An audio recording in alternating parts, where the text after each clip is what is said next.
আমি ইউপি দলে অলরেডि election campaign बेवहाय नुजाफैनाय जोंनि जिल्लानि सेन्ट्रेलनि ब्लकनि प्राइमारिनि नेता मावथि আমি জজা চলাইছোঁ আজি ইয়াৰ পৰিপ্ৰেক্ষিততে Jamduar block election steering committee আমি আজি ইয়াত অপেনিং কৰিছোঁ আৰু আমি এই অফিচৰ পৰাই আমাৰ গোটেই জমদুৱাৰ ব্লকৰ আণ্ডাৰত থকা বিভিন্ন অঞ্চলসমূহত আমি প্ৰচাৰ অভিযান আমি চলাম আৰু আজিৰ তাৰিখত যেনেকৈ বঁটা বলিছে নিশ্চয়কৈ আপোনালোকে দেখিবলৈ পাইছে যে আজি 17 বছৰত যি চৰকাৰে আমাৰ ইয়াত শাসন চলাই আছে বিপিএফ দলে ৰাইজৰ যেনেকৈ সুযোগ সুবিধাটো প্ৰদান কৰিব লাগিছিলে ইয়াত প্ৰদান কৰিব পৰা নাই তাৰ কাৰণে আজিৰ তাৰিখত পৰিৱৰ্তন বিচাৰিছে আৰু পৰিৱৰ্তনৰ ৰাইজে আজি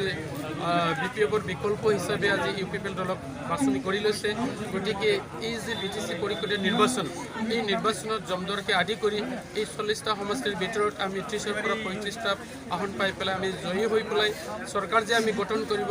এইটো আজিৰ তাৰিখতে কাটাং হৈ গ'ল গতিকে ইয়াত কোনো আমি বেলেগ চিন্তা ধাৰণা নকৰোঁ গতিকে আমি ৰাইজক আহ্বান জনাইছোঁ পৰিৱৰ্তনৰ স্বাৰ্থত নতুন চৰকাৰ গঠন কৰাৰ স্বাৰ্থত আৰু ইউপিপিএল দলক সমৰ্থন কৰাৰ স্বাৰ্থত ৰাইজে ওলাই আহক আমি একেলগে কাম কৰিম 17 বছৰত বিপিএফ চৰকাৰে যিটো কৰিব পৰা নাই এইটো আমি 5 বছৰতে কৰি ৰাইজক দেখুৱাম তেতিয়া ৰাইজে বুজিবলৈ পাব দেখিবলৈ পাব সঁচা সঁচিকৈ এই অঞ্চলৰ উন্নতি হৈছে আপোনালোকে চাওক গোসাইগাঁও সাব ডিভিজনৰ আণ্ডাৰত মেইনলি উত্তৰ পালি দি অহা যিবোৰ ঘাই ৰাস্তাবোৰ আছে এই ৰাস্তাবোৰ আজি কমিটি কোনো মেৰামতিও নকল ইংলিছ এণ্ট্ৰেন্স ইংলিছ মিডিয়ামৰ পৰা আৰম্ভ কৰি ৰাইমনলৈকে যিটো অহা ৰাস্তা এই ৰাস্তা মানে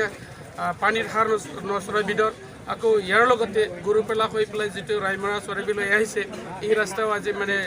ভাঙা তেনেকুৱা অৱস্থাত হৈ আছে আকৌ শ্ৰীৰামপুৰৰ পৰা জাৰাগুৰি হৈ পেলাই যিটো ৰাস্তা আহিছে এই ৰাস্তাও মানে তেনেকুৱা চব ভাঙি গ'ল আকৌ দাৱাগুৰিৰ পৰা যিটো ৰাস্তা আহিছে এই ৰাস্তা চব ভাঙি গ'ল ক'বলৈ গ'লে সাব ডিভিজনৰ আণ্ডাৰত একো ৰাস্তা ভাল নাই ইয়াতে কিন্তু বিপিএফে কৈ আছে আমি 17 বছৰৰ ভাল এটা উন্নয়নৰ কাম কৰিছে বুলি কিন্তু ৰাইজে নিজ চকুৰে দেখিছে ইয়াত একো উন্নয়ন হোৱা নাই ৰাইজৰ কোনো এটা ভাল কাম হোৱা নাই ৰাইজৰ যিটো প্ৰাপ্য অধিকাৰ আছে এইটো খৰ্ব কৰি ৰাখিছে ৰাইজক মানে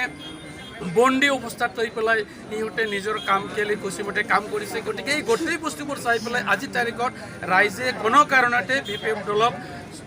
ভোট নিদিয়ে চৰকাৰ গঠন কৰিবৰ কাৰণে সুযোগ কৰি নিদিয়ে কালি ৰাইজৰ মুখত এটাই কথা এইটো হয় এইবাৰ ইউপিপিএল দল আহিব লাগে আৰু ইউপিপিএল দলে চৰকাৰ গঠন কৰিব লাগে তাৰ কাৰণে মই এটাই কথা কৈছোঁ এই বিটিচি অঞ্চলত জমদুৱাৰ সমষ্টিকে আদি কৰি কোনো দল বা সংগঠনে আমাৰ কাৰণে কোনো ফেক্টৰ নহয় কাৰণ আমাৰ লগত আছে ট্ৰেক্টৰ স্যাৰ এতিয়ালৈকে মানে ইউপিপিএল দলৰ যে কেণ্ডিডেট লিষ্টটো দিয়া নাই এইটো ক'ব ইউপিপিএল দলৰ যিটো কেণ্ডিডেটৰ লিষ্ট এইটো আজিৰ তাৰিখত দিয়া নহয় কিন্তু আজি এটা প্ৰথম ফেজটো ইয়াত ঘোষণা কৰা হ'ব আৰু দ্বিতীয় লানিটো অহাকালি মানতে দিব গতিকে আমাৰ এই লিষ্টটো দিয়াৰ নিদিয়াৰ লগত কোনো কথা নাই আমি ক'ত কেনেকৈ কাক কেণ্ডিডেট আমি বাছনি কৰিম এইটো যাকেই দিয়া হ'ব তাকে আমি গ্ৰহণ কৰিম আৰু ৰাইজেও তাৰ কাৰণে কাম কৰিবৰ কাৰণে প্ৰস্তুত হৈ আছে